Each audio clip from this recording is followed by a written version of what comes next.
Integrals involving sine and cosine, we are going to be using the rule of thumb which will say if you see odd power, do opposite substitution. Let me try to illustrate that on a couple of examples. Say we have integral of sine cube x cosine squared x dx. If you look at that expression, then you see sine raised to the third power. So power of sine is odd. So we see sine of power is odd, so we want to do opposite substitution. So instead of doing substitution u equals sine, we'll do substitution u equals cosine. So u equals cosine, du equals negative sine x dx. Solve for dx, dx equals du over negative sine x. Proceed with the substitution. Integral sine cube x u squared du over negative sine x. Cancel 1 over power of sine. So instead of cube, we're going to have square. Rewrite the integral minus integral sine squared x u squared du. At the first glance, it looks like we have a problem because we have integrals of two variables, u and x. But then you will recall that we did substitution u equals cosine x, and it's not difficult to express sine squared in terms of cosine. Recall the main trig identity, which says sine squared equals to 1 minus cosine squared.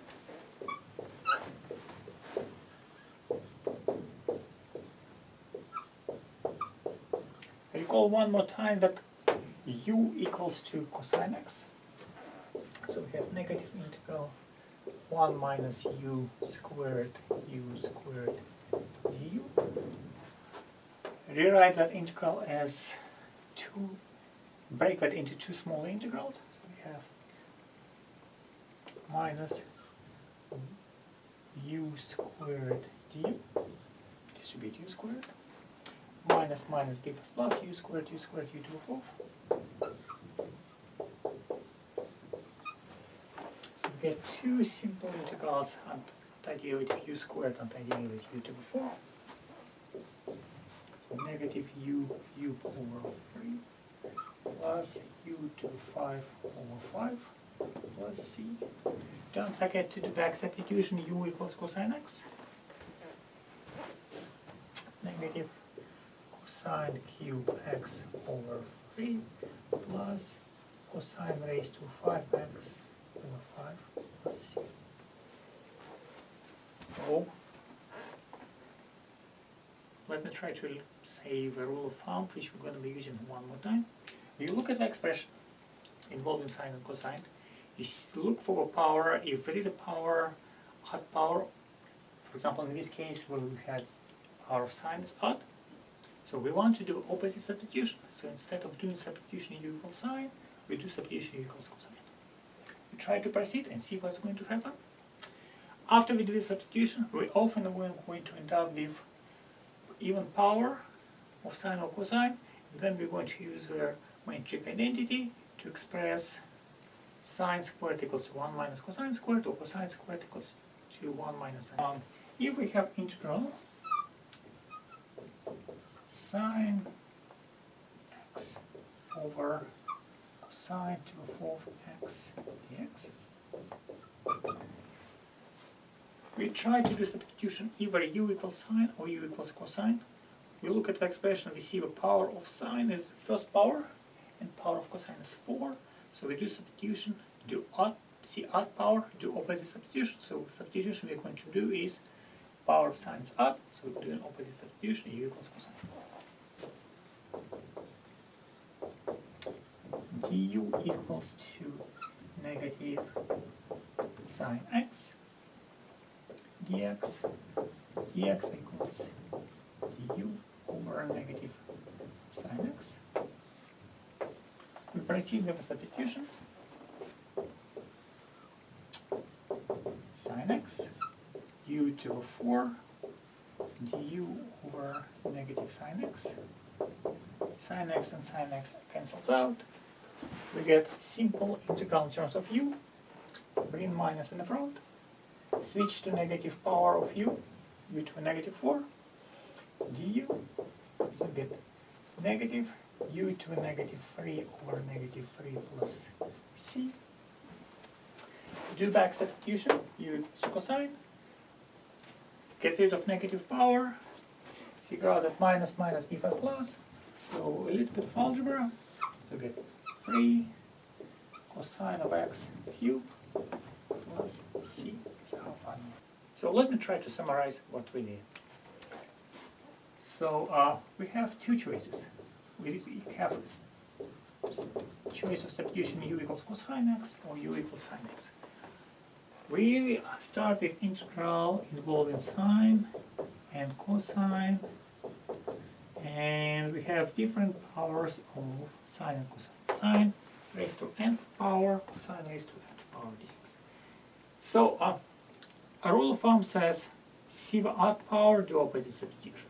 So we do substitution u equals cosine of x if the power of sine is odd, if m is odd. We do substitution u equals sine of x if power of cosine is odd.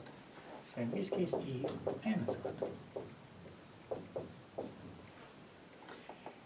After doing the substitution, we're also going to use the main trig identity to express the remaining answer in terms of u.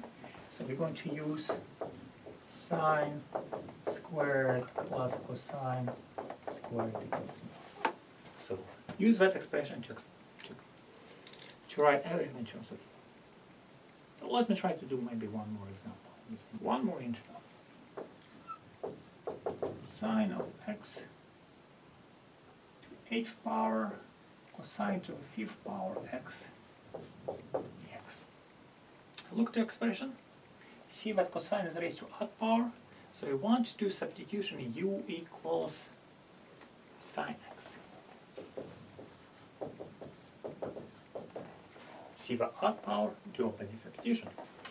So du equals cosine x dx, dx equals du over cosine x. Now we'll try to proceed with that substitution and see how it goes. So we get integral u to 8 cosine to 5x du over cosine x. Reduce cosine to 4th power. Rewrite the integral. Now we want to get rid of cosine raised to 4th. So recall that cosine squared equals to 1 minus sine squared. Cosine to the 4th, it means square squared. So we have 1 minus sine squared x dx. Cosine to the 4th means cosine squared squared. Cosine squared is 1 minus sine squared. Squared one more time. Recall that u equals to sine x. So we get integral u to 8 1 minus u squared squared du. FOIL or properly square that expression. So we get u to 8 1 minus 2u squared plus u to 4th, integral on top. So we distribute u to 8, so we get u to 8 minus 2u to a 10 plus u to a 12 du. Very simple antiderivatives, so we're going to get u to a 9 over 9 minus 2u to 11 over 11 plus u to 13 over 13. Recall that u equals, when we were doing substitution, u equals to sine x, so do back substitution. So we're going to get sine raised to 9x over 9 minus 2 sine raised to 11x over 11 plus sine raised to 13x over 13 plus c. Don't forget to write down plus c when needed to be written. Now, what do we do if both powers of cosine and sine are even? For example, integral cosine squared x sine raised to a 6th power x dx. So In this case, we express everything either in terms of sine or cosine, and then we're going to be using reduction formula. So we're going to write down cosine squared is 1 minus sine squared x times sine raised to 6 power dx. So we're going to rewrite that as square sine distribute sine raised to 6 power x minus sine to 8 power x dx. And that is going to be two integrals, sine raised to 6 power x dx minus integral of sine raised to 8 power x dx. So we're going to be applying here sine reduction formula for sine raised to 8 power and sine raised to 6 power, and that's how we should be able to finish this integral.